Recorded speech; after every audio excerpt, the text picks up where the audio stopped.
সূরা ইউনূসের 100 নম্বর আয়াত, তোমরা আল্লাহ বাদে কাউকে ডাকিও না। আপনি তো গুরুকে আল্লাহ বাদে ডাকিনি, গুরুর ভিতরে আল্লাহটা থইয়া বিশ্বাস করে আমি ডাকতেছি। আল্লাহ যদি সর্ব জায়গায় থাকতে পারে, আমার গুরুর ভিতরে কি আল্লাহ আছে না?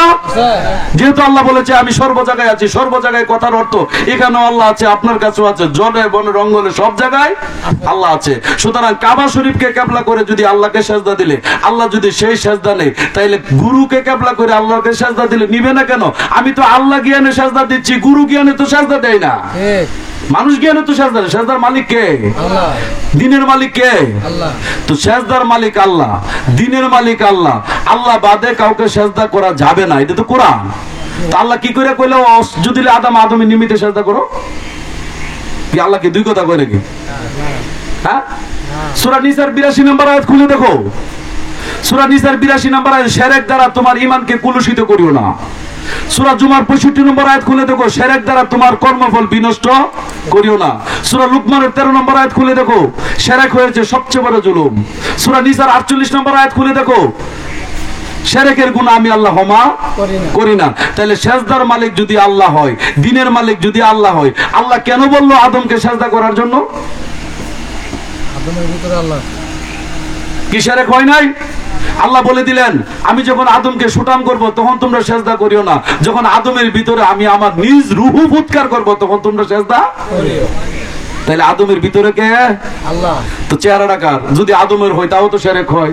সূরা ইনফিতর 8 নম্বর আয়াত খুলে দেখো, আইয়ুসুরতিহি মা শারাকা বাকা, আমি আদমকে তৈরি করেছি আমার নিজ আকৃতিতে, অবয়ব রূপে। আদমের চেহারাটাই আমি আল্লাহর চেহারা। তাইলে চেহারাটা কার? আল্লাহ। ভিতরে আছে কেডা? আল্লাহ। বডিটা কার? না, বডিটা যদি আদমের হইতে তাও তো শিরক হবে। আমি কোরআন থেকে খুলে দেখি কি বলছে। সূরা বাকারার 30 নম্বর আয়াত খুলে দেখো, আমি জমিনের খলিফা নিযুক্ত করব। খলিফা শব্দটা হইল আরবি, বাংলা হইল প্রতিনিধি। আমার প্রতিনিধি হইল আদম। তাহলে প্রতিনিধি হইল আদম, আদমের চেহারাটা আমার চেহারা, আদমের ভিতরে আমি আছি। সেই প্রতিনিধি, সে যে আমার প্রতিনিধি, এটা নির্বাচন করার জন্য ফেরেশতাদেরকে বলা হয়েছিল ওয়াসজুদুলি আদামা, কারণ সেজদার মালিক আমি। আদমের ভিতরে যে আমি আছি প্রমাণ করে দাও সেজদা দিয়ে, সেই সেজদাটা আমি পেয়ে যাব, আদম পাবে না। আপনার গুরুর ভিতরে আল্লাহ আছে, আপনি কি প্রমাণ করবেন? কাম তো হিডি করুন লাগে, সেজদার মালিক তো আল্লাহ। গুরুর কাছে গিয়ে সেটা আপনি বইয়া থাকলে তো কাজ হবে না। তাইলে সেদিন সেজদা দিয়েছিলেন আল্লাহকে, কিবলা করেছিলেন আদমকে। তা কয় আপনারা মানুষ হয়ে মানুষকে সেজদা করেন, এটা তো শিরক। তো মানুষ হয়ে যদি মানুষকে সেজদা করে শিরক, কই ফেরেশতারা যে করলো এটা শিরক হলো না? ওইটা ফেরেশতাদের জন্য সেজদা ছিল। আচ্ছা রে বাবা, ফেরেশতাদের জন্য সেজদা হইলে ইবলিস তো ফেরেশতা ছিল না, সে তো আগুনের তৈরি। তো ইবলিস কি করে সেজদা দিয়ে কাফের হইল সেজদা না দিয়া? কইটা ফেরেশতাদের দিয়ে সেজদার উদ্দেশ্য ছিল কি? আদম ছিল উত্তম, এই জন্য জাতিতে উত্তম ছিল, উত্তমের জন্য সেজদা আসছে। আদম উত্তম, সেই জন্য সেজদা করেছিল। আমি কোরআন গবেষণা করে গিয়ে দেখলাম সেজদার মালিক আল্লাহ। যদি উত্তম আদমের জন্য সেজদা হইতো তো মহানবী সাল্লাল্লাহু আলাইহি সাল্লামের উপরে আর উত্তম কেউ নাই। তাইলে সেজদায় আসতো ওয়াসজুদুলি মুহাম্মদ। মুহাম্মদ যেহেতু আসে নাই, ওয়াসজুদুলি আদম, তাইলে উত্তমের জন্য সেজদাটা নিশ্চয়ই এর ভিতর আরেকটা হাকিকত আছে।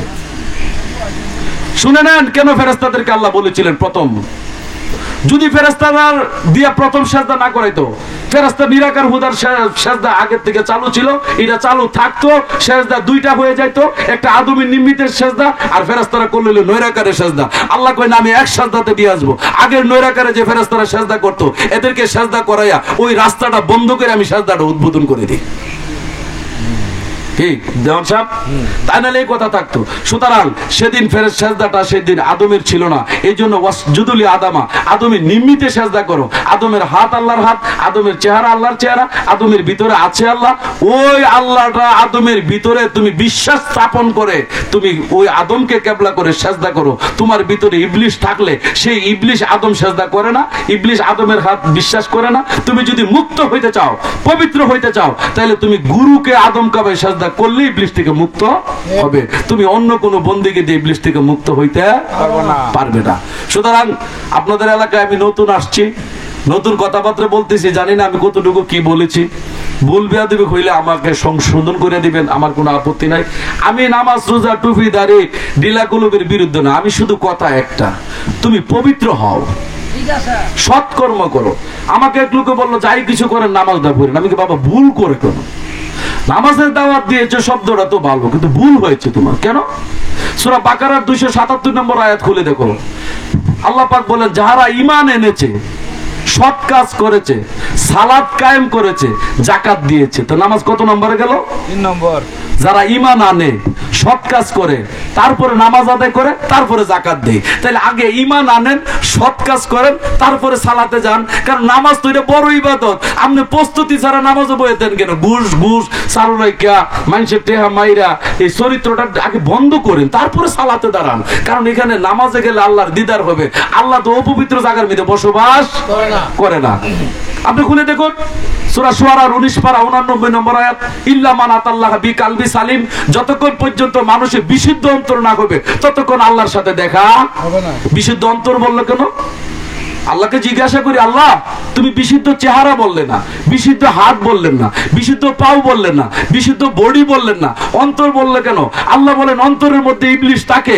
যতক্ষণ পর্যন্ত তোমরা ইবলিশ থেকে মুক্ত না হবে, ততক্ষণ তোমরা বিশুদ্ধ অন্তর হইতে পারবে না। আর ইবলিশের দুনিয়ার জগতে নামাজ রোজা টুপি দাড়ি ঢিলা কুলু পর্দা বসিদা দিয়া ইবলিশ হাদাইতে পারবে না। ইবলিশ যে জিনিস মানে না, তুমি সেই জিনিস আগে করতে হবে, তাইলে তুমি ইবলিশ থেকে মুক্ত হইতে পারবে। আমি এক সাধুরে জিজ্ঞাসা করছিলাম, সাধু তুমি কোন দল করো? আমি আল্লাহর দল করি। কিভাবে তুমি আল্লাহর দল হইলে? আমি যেদিন থেকে শুনেছি ইবলিশের বিরোধী দল কোনটা করতে হয়, ইবলিশের বিরুদ্ধে যে মানুষটা গেছে সে মানুষটা আর আল্লাহর দল বলতে হয় না, এটা আল্লাহর দলই হয়ে গেছে। কারণ আওয়ামী লীগ ফেল করলে বিএনপি পাস, বিএনপি ফেল করলে দলই তো দুইটা, একটা আল্লাহর দল, একটা ইবলিশের দল। সুতরাং তোমার অন্তর যদি পরিষ্কার করতে চাও, ইবলিশ থেকে মুক্ত হও। ইবলিশ থেকে মুক্ত হয়ে আদম কাবায় সাজদা দিয়া তুমি অন্তর পরিষ্কার করো, কইরা তুমি নামাজ রোজা হজ জাকাত যেটাই তোমার গুরু আদেশ দেয় তাই তুমি করো। আমি অনেক কথাবার্তা বলেছি, অনেক সময় নিয়েছি। এই